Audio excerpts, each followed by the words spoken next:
Bueno, últimamente se ha hablado bastante, ¿no? Sobre esto de limitar o quizás eliminar la unidad de fomento, la UF, en Chile, para cosas súper cotidianas, los créditos hipotecarios, los arriendos, incluso salud, educación. Ha generado harto ruido, la verdad. Pero, a ver, ¿qué es exactamente la UF? Porque se nombra mucho. Nació por allá por 1967, gobierno de Frei Montalva. El contexto era, bueno, una inflación muy, muy alta, sobre el 20-30% al año. Entonces, se creó como una unidad de cuenta. La idea era mantener el valor de los ahorros, de los préstamos, frente a esa pérdida constante de poder adquisitivo. Una herramienta para proteger, digamos. Exacto. Una forma de darle estabilidad a la economía en ese momento tan complejo. Hoy vamos a hacer justamente eso, una revisión profunda de lo que dicen distintas fuentes. Tenemos informes técnicos, prensa, análisis económicos, vamos a ver su historia, cómo funciona hoy y bueno, los argumentos que hay en este debate. La idea es entender las claves de esta pieza tan particular de la economía chilena. Ok, entonces partamos por el origen. Nació para dar estabilidad frente a la inflación, eso está claro. Y es súper importante recordar que no es plata física, no es un billete de UF, No, no. es un valor de referencia. Eso, un valor en pesos que cambia todos los días. Se reajusta según el IPC, el índice de precios al consumidor. Mmm. Y ojo, al principio el reajuste era trimestral. Ah, cierto. Recién en 1977 pasó a ser diario. Eso fue un cambio importante también, y el propósito central, como decías, era reducir la incertidumbre. Piensa en contratos largos, un hipotecario a 20-30 años. Uf, imposible con inflación alta. Exacto. Pactar una tasa fija en pesos era inviable, entonces la UF permitió mantener el valor real de esas cuotas en el tiempo. Y eso fue clave, ¿eh? Incentivó el ahorro, la inversión y sobre todo permitió el desarrollo del mercado de capitales y facilitó mucho el acceso a la vivienda en Chile. Y bueno, de ahí su uso se expandió muchísimo. Hoy está en todas partes, parece.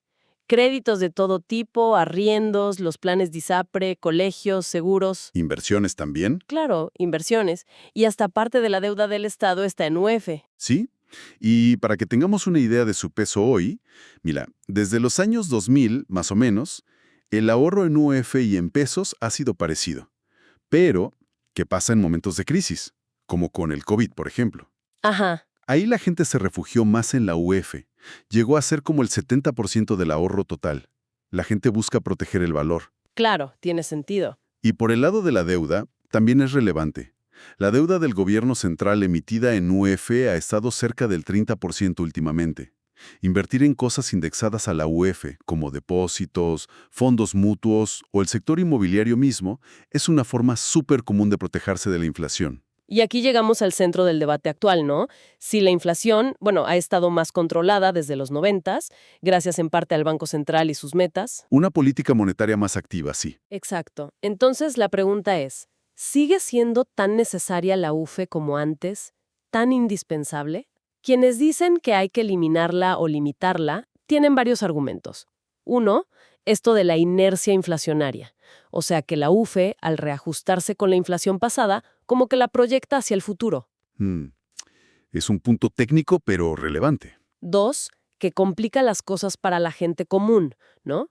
Que recibe su sueldo en pesos, hace sus gastos en pesos, pero tiene deudas o pagos en UF que suben. Claro, la planificación se hace más difícil. Tres, la percepción de que es abusiva, sobre todo en contratos donde uno tiene poco poder para negociar. Piensa en un arriendo o el plan de salud. Donde una parte fija las condiciones, básicamente. Claro. Y tus ingresos son en pesos, no suben igual que la UFE.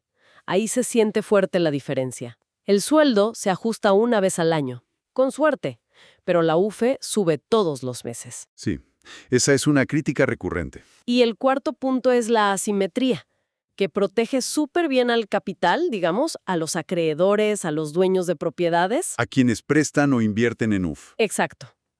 Pero deja medio desprotegida a mucha gente trabajadora. Los informales, por ejemplo, que no tienen cómo indexar sus ingresos. Ujú. Un desequilibrio, se argumenta. Pero bueno, por otro lado, los argumentos para mantenerla también son potentes. El principal, quita el riesgo de la inflación en los contratos largos. Eso da estabilidad y fomenta el ahorro y la inversión, lo que es vital, por ejemplo, para los créditos hipotecarios. Que es como su función original, de hecho. Exacto. Y hay voces importantes, como el Banco Central, la Cámara de la Construcción, que advierten que eliminarla así de golpe sería, bueno, usan la palabra terremoto. Fuerte. Sí. Dicen que encarecería los créditos, subirían las tasas de interés, los precios de las viviendas, haría más difícil el acceso a la vivienda, justamente. O sea, un efecto contrario al que quizás se busca. Podría ser. Se defiende que la UEF da certidumbre, evita distorsiones que genera la inflación cuando no hay mecanismos de ajuste. En general, los análisis económicos tienden a ver su rol histórico como positivo.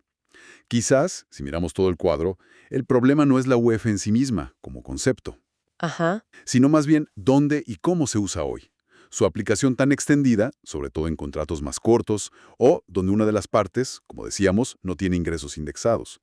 Ahí es donde genera más roce, más controversia. Entiendo. Tal vez la discusión debería ir más por el lado de regular dónde se aplica, en qué tipo de contratos es realmente necesaria, más que pensar en eliminarla por completo. Es un tema con muchos matices, ¿eh? Clarísimo. Entonces, resumiendo un poco, la UEF nació como una solución técnica muy específica para un problema grave que era la inflación descontrolada. Se volvió un pilar del sistema financiero chileno, facilitó cosas importantes como la compra de la casa para muchas familias. Sin duda. Pero claro, hoy su presencia tan masiva abre un debate súper válido sobre equidad, sobre si sigue siendo tan pertinente y sobre estos efectos no deseados, especialmente para quienes tienen sus gastos subiendo en UF, pero sus ingresos fijos en pesos. Totalmente. Es un tema que nos toca a todos, de una forma u otra. El dividendo, el arriendo, el plan de salud, la UF. La educación, sí. Entender qué es y cómo funciona es fundamental para las finanzas personales, para la economía familiar en Chile. Una idea para seguir pensando. Una parte súper importante del capital que se invierte en Chile y que se beneficia de la protección que da la UEF viene de los ahorros previsionales, o sea, de la plata de los trabajadores, al final del día. Un punto interesante. Entonces, la pregunta que queda dando vueltas es, ¿habrá formas de pensar un sistema donde esa protección contra la inflación, que hoy beneficia principalmente al capital, se pueda distribuir de manera más equitativa, que beneficie también a quienes originaron gran parte de ese ahorro con su trabajo? Ahí queda la reflexión.